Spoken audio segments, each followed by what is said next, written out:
সদৌ অসম অনুসূচিত জাতি ছাত্ৰ সন্থাই অসম চৰকাৰৰ মীন উন্নয়ন নিগমত সংঘটিত হোৱা দুৰ্নীতিৰ দস্তাবেজ মুকলি কৰিছিলোঁ।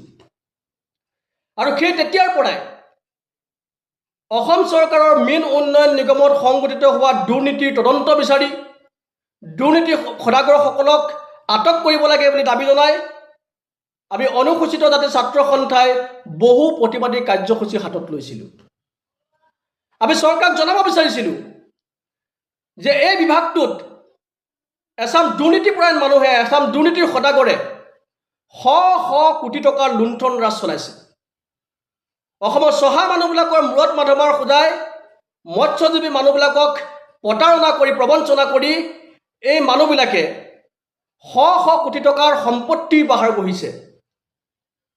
আৰু বিগত ৫টা বছৰৰ পাছত শেহতীয়াকৈ মুখ্যমন্ত্ৰীৰ দুৰ্নীতি নিবাৰক শাখাই আমাৰ যি অভিযোগ আছিল, আমাৰ যি দাবী আছিল, এইবিলাকক মান্যতা প্ৰদান কৰিছে।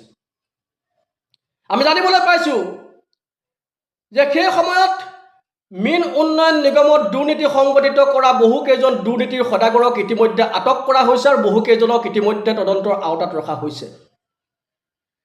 কিন্তু আমি সমান্তৰালকৈ আৰু এটা দাবী জনাব বিচাৰিছোঁ যে সেই সময়ৰ সমগ্ৰ দুৰ্নীতিৰ যিজন মূল কাণ্ডাৰী, যিজন মাষ্টাৰ মাইণ্ড, বৰ্তমানৰ বিধায়ক ৰামাকান্ত দেউৰী, সেই সময়ৰ মীন উন্নয়ন নিগমৰ অধ্যক্ষ ৰামাকান্ত দেউৰী, এই ৰামাকান্ত দেউৰীকো তদন্তৰ আওতালৈ আনিব লাগে, তেখেতকো আটক কৰি যথোপযুক্ত ব্যৱস্থা গ্ৰহণ কৰিব লাগে।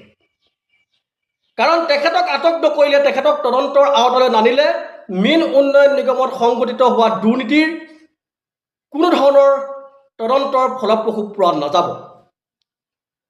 আৰু ৰামাকান্ত দেউৰীক আটক কৰি বিহিত ব্যৱস্থা গ্ৰহণ কৰিবলৈ আমি মুখ্যমন্ত্ৰীৰ দুৰ্নীতি নিবাৰক শাখাক, অসমৰ প্ৰশাসন ব্যৱস্থাটোক আমি দাবী জনাইছোঁ। আমি জানো যে দুৰ্নীতি নিবাৰক শাখাই শেহতীয়াকৈ যি আচলতে পদক্ষেপ গ্ৰহণ কৰিছে তাৰ বাবে ধন্যবাদৰ পাত্ৰ। দুৰ্নীতি নিবাৰক শাখাই অনুসূচিত জাতি ছাত্ৰ সন্থাৰ ন্যায্যপ্ৰাপ্ত দাবী প্ৰতি যি মান্যতা প্ৰদান কৰিলে তাৰ বাবে অসম চৰকাৰকো ধন্যবাদৰ পাত্ৰ। কিন্তু খেনুক দেখি ৰন্ধা বঢ়া, খেনুক দেখি দুৱাৰমৰা কাৰ্য যদি কৰে তেতিয়াহ'লে কিন্তু আমিও মনে মনে বহি নাথাকোঁ। আমি লক্ষ্য কৰিম যে ৰামাকান্ত দেউৰীৰ ওপৰত কি ব্যৱস্থা গ্ৰহণ কৰা হয়। আমি লক্ষ্য কৰিম এই তদন্ত প্ৰক্ৰিয়া কিমান দূৰ সম্ভৱ হয়, কিমান দূৰ পৰ্যন্ত ফলপ্ৰসূ হয়। আমি লক্ষ্য কৰিম যে কেৱল তদন্তৰ নামত তদন্ত হ'ব নেকি।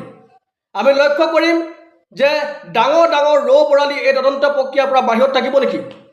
আমি লক্ষ্য কৰিম যে ৰামাকান্ত দেউৰীক আটক হ'বনে নহয়।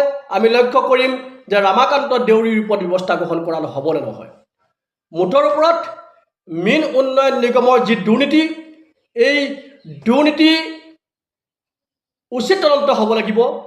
আৰু সমান্তৰালকৈ আমি দুৰ্নীতি নিবাৰক শাখাক ধন্যবাদ জনোৱাৰ লগতে সমগ্ৰ ব্যৱস্থাটোক বেবেইবাং নকৰি যথোপযুক্ত ব্যৱস্থা গ্ৰহণ কৰিব লাগিব দুৰ্নীতিৰ সদাগৰসকলৰ বিৰুদ্ধে, এই দাবী উত্থাপন কৰিছোঁ।